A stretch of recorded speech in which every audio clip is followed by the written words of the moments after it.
Mom threw me out like trash. Months later, Dad called raging about his repossessed truck. I just said, I stopped paying for it. Hey everyone. Before we kick off today's video, I've got a favor to ask. We've noticed our channel isn't getting as much love lately, and subscribing is one of the easiest ways you can help us out. It's quick, free, and it means we can keep bringing you awesome content. Your support really means a lot, so let's work together to keep this channel growing. Thanks a bunch. Now, let's dive into the video. So, picture this. Mom just slammed the door in my face, and I ended up crashing on the floor for weeks. Then, out of nowhere, Dad rings me up, yelling something like, "Where's my truck?" I didn't want to lie, so I just told him the truth, and that's pretty much how this all kicked off. Mom was all, "Get out, you're just mooching off us," and, well, I had no choice but to leave.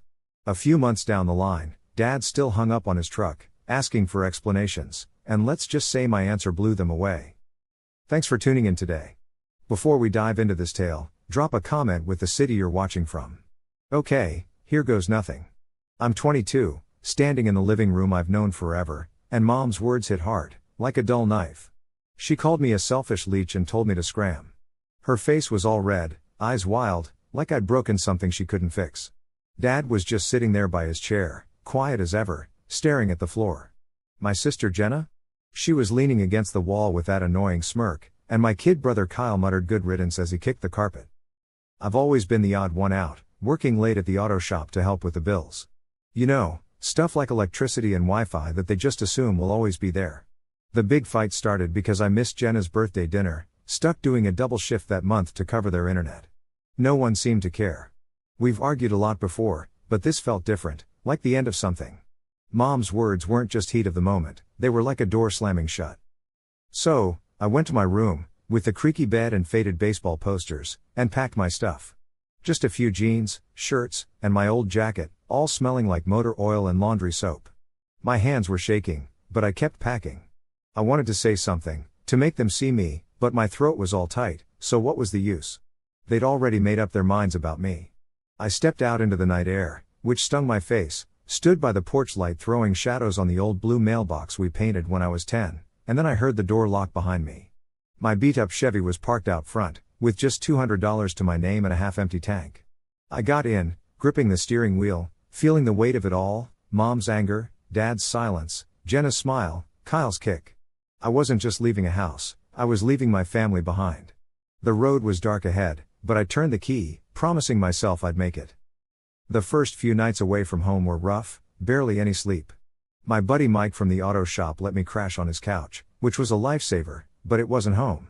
His place smelled like coffee and dog fur, and his pit bull, Rusty, snored loudly, like a broken machine. Lying there, I kept replaying Mom's angry face and Dad's silence in my head. I wondered if they were sleeping okay, if Jenna was still smirking, if Kyle felt the tiniest bit guilty. Mike didn't push me to talk, he just handed me a beer and said, "You'll figure it out, Tom." But he had his own bills, and I couldn't stay forever. My days were spent looking for a place of my own. The auto shop paid well enough, but rent was crazy high in this town. I searched everywhere, checking out gas station bulletin boards and leafing through greasy classifieds. Most places wanted first and last month's rent plus a deposit, way more than I could afford with my budget so tight. I wasn't picky, I just wanted a spot to call mine, a little breathing room. After a week, I finally found a studio apartment on the outskirts of town. The building was old brick, with a half-working buzzer and a dumpster out back. The landlord was this old guy with a handshake like sandpaper. He noticed my work boots and said, "You look like you'll pay on time." The apartment wasn't much to look at, one room with a leaky sink, a fridge that hummed like it had its own plans, and a stuck window. The carpet was stained, and the lights flickered if you switched them too fast. But standing there with my duffel slung over my shoulder, I felt a rush of something, maybe pride, maybe relief. I signed the lease, handed over every dollar I had, and got a key that felt heavier than it looked. That night, I settled in with just a sleeping bag on the floor. The walls were bare, and the silence was deafening, but it was a start. The next day, I hit up a thrift store with barely any cash to spare. I found a lumpy but clean mattress for $20 and a lamp with a banged-up shade. The cashier, an older lady with silver hair and a kind smile, asked if I was setting up my first place. I nodded, not saying much, but her warmth stuck with me. Back at the apartment, I set the mattress by the window and plugged in the lamp, which cast a soft glow that made the place feel a little less empty. So, I pulled this cheesy mountain poster out of my bag. I picked it up at a yard sale years ago, not exactly a masterpiece, but it's mine and that's what counts. I tape it up above the bed, feeling a bit of ownership over my little space. That night, lying on the mattress, I can hear my neighbor's TV through the wall. It's some game show, and the clapping feels like it's coming from another planet. My mind drifts back to the home I left behind, where Mom would make meatloaf, Dad had his baseball games on the radio, and Jenna's playlist would fill the room. I was the one fixing the leaky faucet or mowing the lawn before heading to work. Did they even notice when I left? I pulled a sleeping bag tighter around me, my chest heavy with something softer than anger, maybe sadness. Who am I without them? I spent so long holding it all together, paying bills that no one thanked me for, working extra shifts so Kyle could get those new sneakers. Now it's just me, and I'm not sure if that's freedom or an emptiness I can't fill. I close my eyes and listen to the leaky sink, counting the drips. I tell myself I'll make this work. Maybe I'll add a chair or a rug, something to give this bare room a bit more life. I've got the car shop tomorrow. The familiar sounds of clanging tools and the guys laughing over lunch aren't family, but there's something to ground me. I'm up before dawn, pulling on my worn-out boots with soles peeling like old memories. My place is still pretty empty, just a mattress, lamp, and that mountain poster. But I grab my coffee thermos and head out the door. The shop's a mile away, so I walk to save on gas. The morning air is crisp and smells like dew and asphalt. I let the rhythm of my steps drown out all the noise in my head.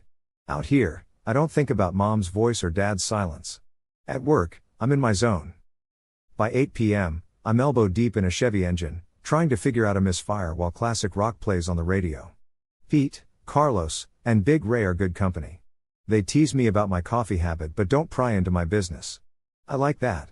I'm not ready to talk about getting kicked out or how my family saw me as a freeloader, even though I kept their lights on.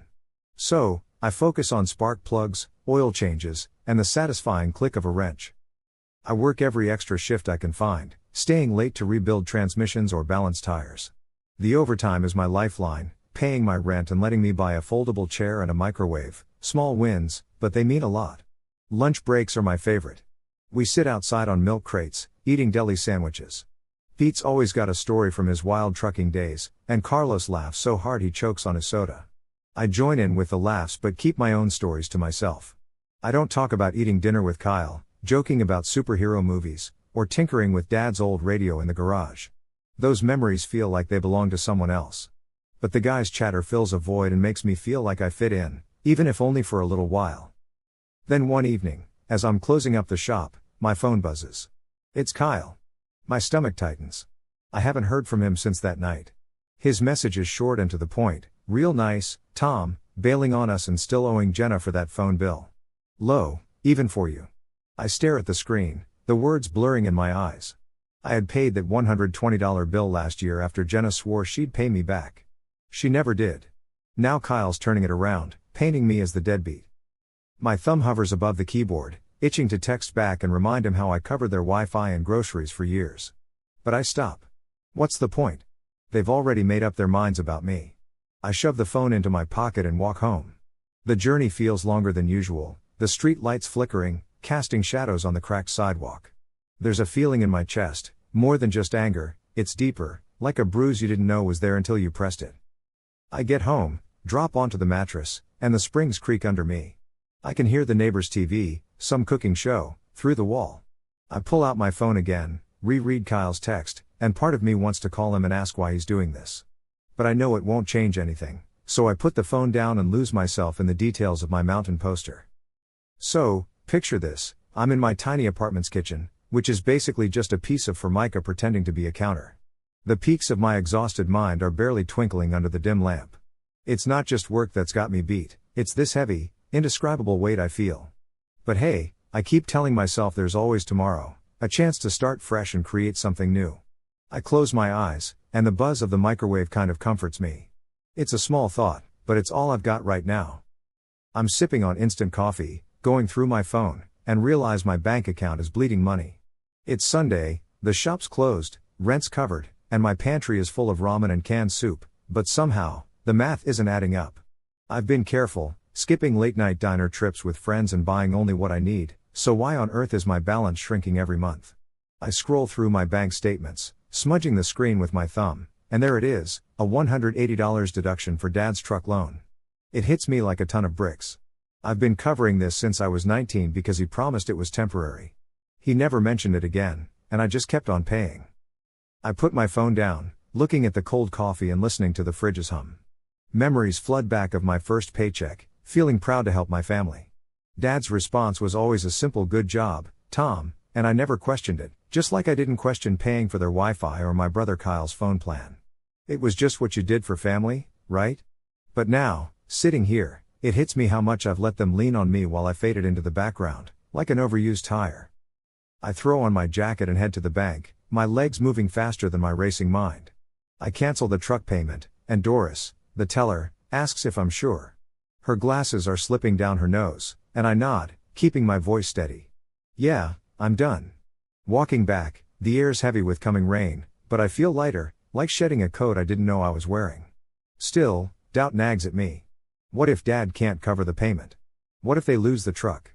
I picture him polishing that ancient Ford in the driveway, and Mom bringing him iced tea, but shake it off. They called me a leech, I don't owe them anything anymore. Back in my apartment, I keep busy cleaning up, stacking dishes, and folding my only nice towel. I glance at a mountain poster on the wall and wonder if Dad ever noticed I was paying. Did he think the truck just magically paid for itself? I laugh, but it's not funny. Years of my paychecks disappeared into their lives while they looked past me. Canceling that payment was more than about money, it was about saying I mattered too. Later, I stroll to the corner store for a breather. The clerk, an old guy with a Vietnam vet cap, chats about the weather while ringing up my bread and milk. Storm's coming, he nods at the gloomy sky, and I smile, but my mind wanders back to Dora's question and the weight of canceling Dad's payment. At home, I make a sandwich with slightly stale bread and eat it standing by the foggy window. Raindrops start to fall, and while I feel some relief, it's not a victory. It's more like finishing a book and being let down by the ending. I sit on my mattress, let the rain fill the quiet room, and ponder my next steps. Work tomorrow, maybe save for a new chair, but one thing's clear, I'm done carrying burdens that aren't mine. It's a small move, but it's forward, and that's enough for now. I'm sweeping the shop floor one afternoon when my phone buzzes in my pocket. It's a slow day, the kind where the neon signs hum is loud. Since stopping Dad's truck payment, I've been keeping my head down, focusing on work and my simple life. I've even added a second-hand table to the apartment, a wobbly $10 find, and finally sleeping better. But as I check my phone, my heart sinks. It's a screenshot from Carlos, a guy at work. Jenna, probably a family friend, posted something online. It's a picture of Mom at the kitchen table, her eyes red from crying. The caption reads, "Tom walked out on us, left Mom like this. Some family, huh?" So, I got this message from some random dude calling me a deadbeat, and I'm itching to hit him back, just set the record straight. Like, hey, I covered your Wi-Fi and food for ages, but I stopped myself because, really, what's the point? They've already made up their minds about me. I drop my phone in my pocket and start the long walk home. The streetlights are flickering, casting weird shadows on the cracked sidewalk. There's this burning feeling in my chest, not just anger, but something deeper, like a bruise that only hurts when you press it. I remember coming home from work to see my mom setting the table, her meatloaf filling the air with its delicious aroma. I'd fix whatever needed fixing, a leaky sink, a wobbly shelf, because that was my thing. Did Kyle forget all that? Did they all just not care? Back at my apartment, I flop onto my mattress, and it creaks under me. I can hear the neighbor's TV through the wall, probably some loud cooking show. I pull my phone out again and read Kyle's text, tempted to call and ask why he's doing this. But I know it won't help, so I put my phone down and stare at the poster on my wall. Its mountains are shining faintly in the lamplight. I'm not just tired from work but from carrying this invisible weight that's hard to explain. I tell myself tomorrow's a new day, a new shift, another shot at building something better. I close my eyes, the microwave humming softly, holding on to that small thought because it's all I've got. I'm standing at the kitchen counter, which is really just a piece of formica in my tiny studio, when I check my bank account. Yikes, it's bleeding money. It's Sunday, the shop's closed, and I'm sipping my instant coffee, going through my phone. I've paid the rent, and the groceries are mostly stocked, ramen and canned soup, but the numbers aren't adding up. I've been careful, skipping dinners with friends and buying only what I need. So why is my account draining every month? I dig through the statements, my thumb smudging the screen, and there it is, a monthly charge of $180 for an auto loan on my dad's truck. My heart skips a beat and then pounds hard. I've been covering his truck since I was 19 when he promised it was temporary. He never mentioned it again, and I just kept paying. I put the phone down, and my coffee's gone cold.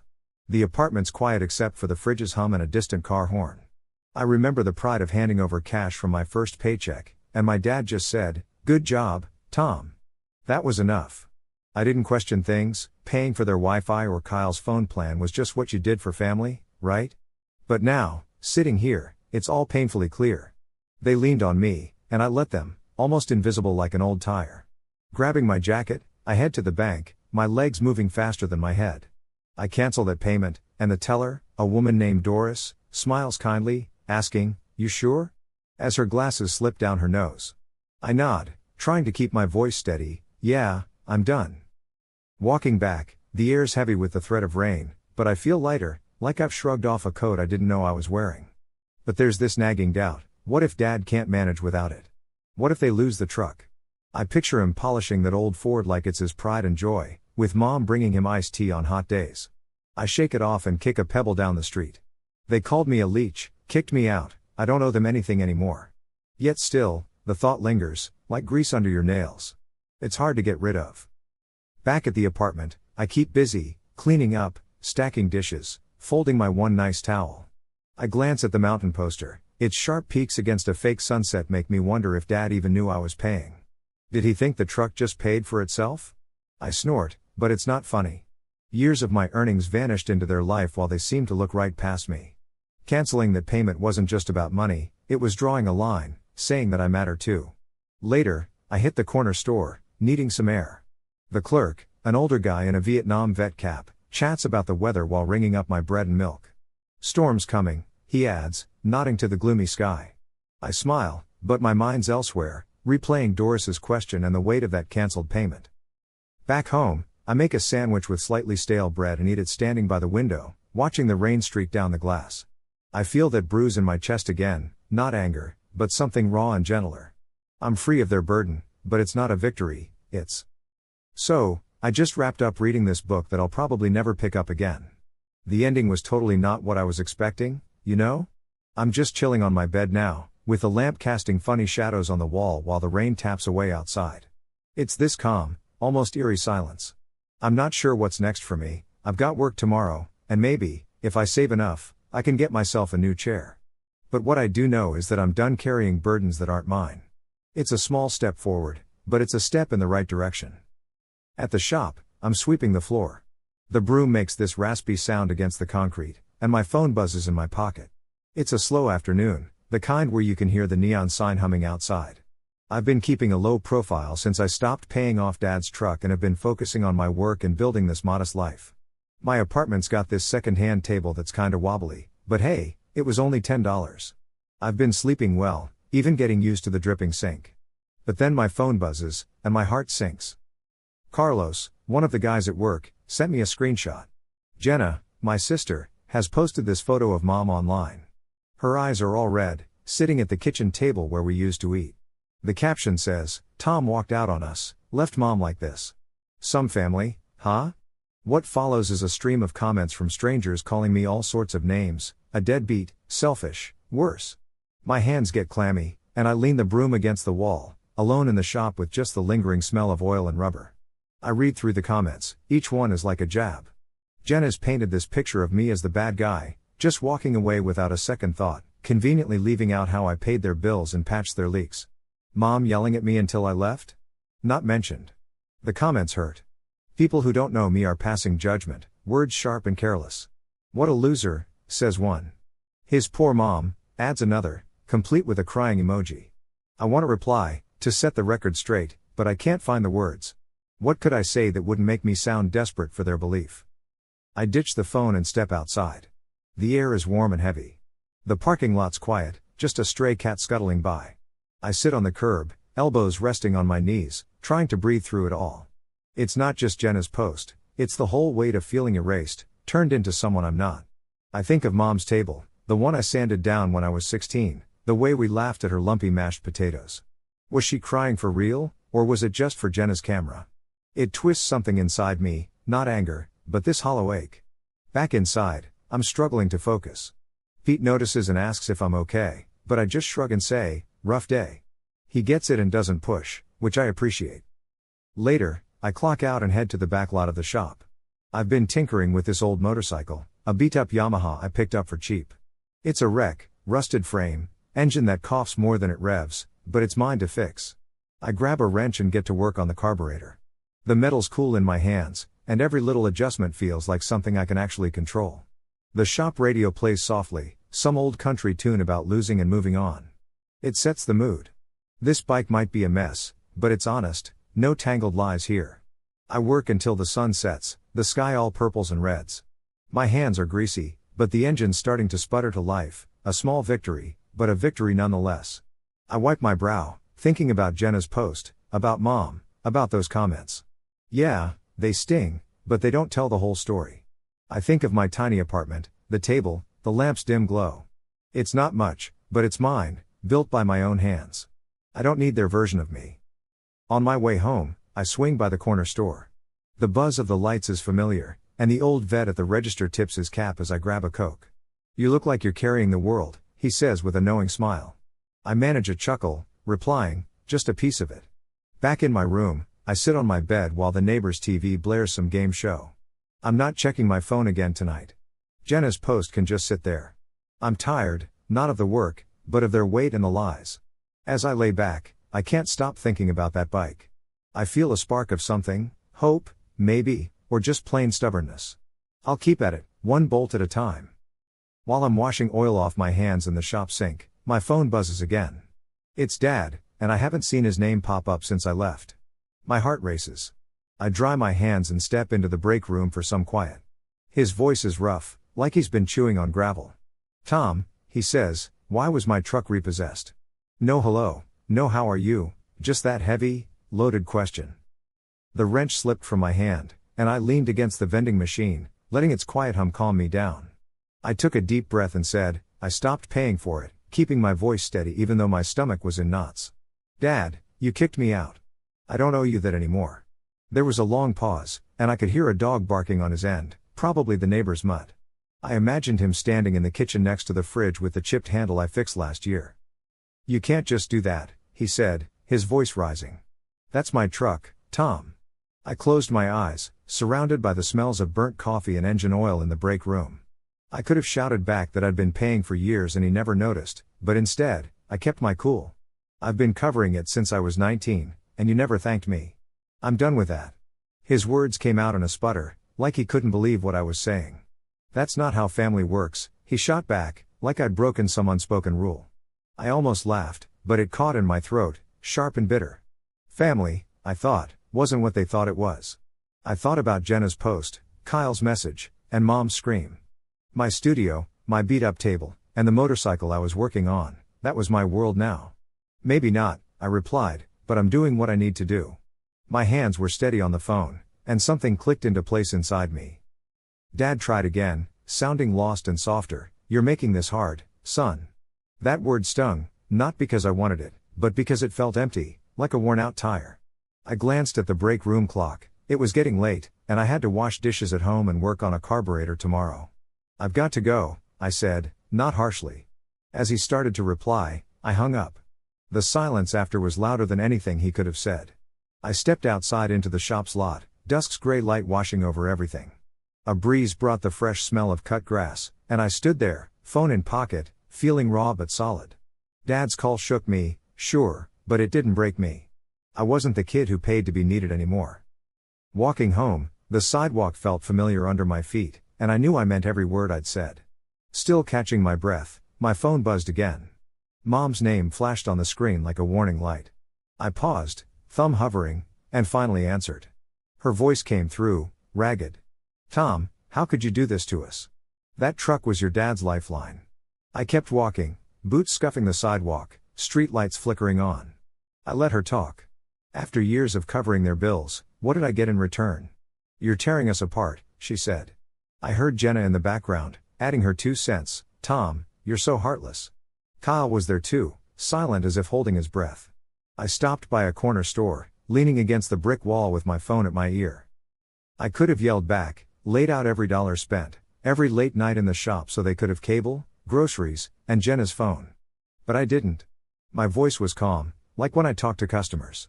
Mom, I've covered that truck, the Wi-Fi, the bills, all of it, for years. You never said, thanks. You called me a leech and kicked me out. I'm done with carrying you all. A pause hung heavy, like the air before a storm. I heard a chair scrape. Mom must be sitting down. Jenna muttered something I couldn't make out. I pushed off the wall, the store's glow fading behind me. Mom tried again, her tone softer, almost pleading. We are family, Tom. You don't just quit. I thought about my studio, the wobbly table, and how the motorcycle sputtered when I started it last week. That was my family now. I was building things instead of expecting them to be given. Family sees each other, I said, my throat tight yet steady. You didn't see me. By then, I'd reached my building, the buzzer buzzing as I walked in. I hung up before she could respond, the click sounding final, like a door locking. Inside, I collapsed onto my mattress, the lamp casting a warm glow on the wall. Next door, a TV played a rerun, the laughter artificial and distant. My hands shook, but not from fear, something else, like a weight lifted off me. I heard their voices, Mom desperate, Jenna angry, Kyle silent. They wanted me to cave in and apologize, but I didn't. I'd made my point, plain and simple, and it felt right, like standing up after a long fall. I grabbed a Coke from the fridge, the cold can biting my palm, and sat by the window, watching headlights slice through the darkness. I wasn't angry anymore. It was quieter, sadder, like losing a song you used to know by heart. But I was here, on my own. So, they can't really handle it, but tomorrow I'm back at the shop, wrench in hand, working on my stuff. It's been 6 months since I last talked to Mom, and while the pain hasn't completely gone, it's quieter now, kind of like a radio humming softly in the background. My studio is my home now, it's still small, but it's mine. I've got this shaky table with a cactus on it that I somehow haven't killed yet. I finished my motorcycle, and when I ride it down those country roads with the wind in my face, it feels like I'm flying. I don't hear much from my family.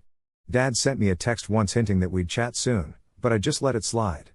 Carlos told me Jenna's still miffed about her post, which didn't really affect me, and Mom tells folks I went off on my own path. Kyle's always been the odd one out. Pete saw him at the deli and thought Kyle wanted to say something, but nothing ever came out of it. I'm cool with the quiet. The shop keeps me grounded, and Pete, Carlos, and Ray have become more than just co-workers. They're the guys who come around when it's slow. We grill burgers and laugh at Ray's terrible jokes. I've got a rhythm going, work, ride, and mess around with new projects. Maybe a coffee table's next. My fridge isn't just stocked with ramen anymore. I even treat myself to steak sometimes. Last week, I fixed the sink. It seemed small, but it felt big.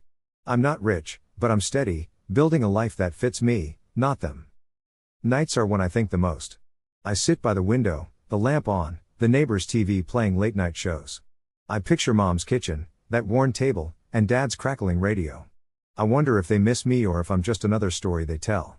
It does hurt a little, but it's not as sharp now. I have my own stories, like the time the bike roared to life and when Pete gave me a pat on the back for getting a raise. Those moments matter more to me now.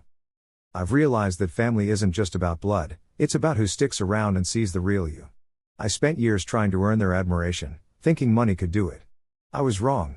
Love isn't a ledger, it's a choice, and they chose to overlook me. Getting kicked out broke something in me, but it also made me stronger. I found my value not in their words but in my hands, fixing engines, nurturing plants, riding free. I'm not perfect, and some nights I wonder what I could have said differently, but I'm at peace. I live somewhere I matter. To anyone out there feeling the weight, you're enough. Letting go is tough, but it's how you find your way, and it's worth every step. I lean back, the cactus catching the light, and smile. I don't need their approval to know I'm doing all right. I've got my keys, my bike, my days, and that's plenty. Thanks for sticking it out and watching this whole video. Family can be either a source of love or deep pain. If you've ever felt hurt or underappreciated by those closest to you, share your story in the comments. You never know who else might need to hear it. Thanks for tuning in and diving into this wild family story with me. If you love Reddit family drama, subscribe and turn on notifications so you won't miss the next one.